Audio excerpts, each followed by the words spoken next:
Stove మీద ఒక కడాయి పెట్టుకోండి. అందులో 2 లేదా 3 టేబుల్ స్పూన్ల ఆయిల్ యాడ్ చేసుకోండి. ఆయిల్ కొంచెం హీట్ అయిన తర్వాత ఇందులోకి ఒక చిన్న దాల్చిన చెక్క, 2 లవంగ మొగ్గలు, 2 యాలకులు వేసుకుని ఫ్రై చేసుకోండి. ఇప్పుడు ఇందులోని సన్న ముక్కలుగా కట్ చేసి పెట్టుకున్న 2 పచ్చిమిర్చిని కూడా వేసుకుని ఫ్రై చేసుకోండి. పచ్చిమిర్చి వేగిన తర్వాత సన్నగా తరిగి పెట్టుకున్న ఉల్లి తరుగుని 1 కప్పు దాకా వేసుకుని బాగా ఫ్రై చేసుకోవాలి. ఇంతవరకు బాగా ఫ్రై చేసుకోండి. ఈలోపు కొంచెం కరివేపాకును కూడా వేసుకుని ఫ్రై చేసుకోండి. ఉల్లిపాయ ఈ విధంగా వేగిపోయిన తర్వాత ఇందులోకి 1 టీ స్పూన్ దాకా అల్లం వెల్లుల్లి పేస్ట్ ని కూడా వేసి పచ్చివాసన పోయేంత వరకు 2 నిమిషాల పాటు ఫ్రై చేసుకోండి.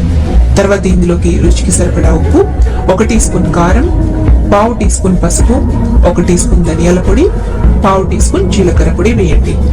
వీటిని ఒకసారి అంతా కలిసేటట్టుగా బాగా కలుపుకోండి. ఇలా లో ఫ్లేమ్ లో కొంచెం ఫ్రై చేసుకున్న తర్వాత ఇందులోకి సన్న ముక్కలుగా తరిగి పెట్టుకున్న టమాటా ముక్కలు 1/2 కప్పు దాకా వేసుకుని ఫ్రై చేసుకోండి. ఒకసారి అంతా కలుపుకుని టమాటా సాఫ్ట్ గా మెత్తగా గుజ్జుగా అయిపోయేంత వరకు లో ఫ్లేమ్ లో ఒక 5 మినిట్స్ పాటు కుక్ చేసుకోవాలి. ఇలా 5 నిమిషాల తర్వాత టమాటా అంతా కూడా సాఫ్ట్ గా అయిపోతుంది. సో టమాటా ఉల్లిపాయ బాగా దగ్గరికి వేగిపోయిన తర్వాత ఇందులోకి మీడియం సైజ్ లో కట్ చేసి పెట్టుకున్న బంగాళదుంప ముక్కలు 2 కప్పుల దాకా యాడ్ చేసుకోండి. ముక్కలు వేసిన తర్వాత ఒకసారి కలుపుకుని మూత పెట్టి 5 నిమిషాల పాటు లో ఫ్లేమ్ లో మగ్గించండి. 5 నిమిషాల తర్వాత ఇందులోకి మనకి గ్రేవీనెస్ కి తగ్గట్టుగా 1.5 కప్పు దాకా వాటర్ ని యాడ్ చేసుకోండి. ఇప్పుడు మంటని మీడియం ఫ్లేమ్ లో పెట్టి 2 లేదా 3 నిమిషాల పాటు బంగాళదుంప ముక్క మెత్తగా ఉడికేంత వరకు ఉడికించుకోవాలి. ఒకవేళ ఉడకకపోతే మరి కొంచెం నీళ్లు పోసుకుని ఉడికించుకోవచ్చు. సో కూర మరి దగ్గరికి ఎగిరిపోయేంత వరకు ఉంచకూడదండి. కొంచెం గ్రేవీనెస్ ఉన్నప్పుడే టేస్ట్ చూసుకుని సాల్ట్ సరిపోకపోతే కొంచెం సాల్ట్ యాడ్ చేసుకోండి.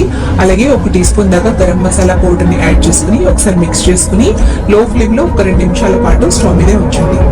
సో కర్రీ అంతా ఇలా ఒక 2 నిమిషాల పాటు ఉంచిన తర్వాత స్టవ్ ఆఫ్ చేసేసుకుని ఇందులో సన్నగా తరిగి పెట్టుకున్న కొత్తిమీరని యాడ్ చేసేసుకుని మిక్స్ చేసేసుకుని పక్కకు దించేసుకుని సర్వ్ చేసుకోండి.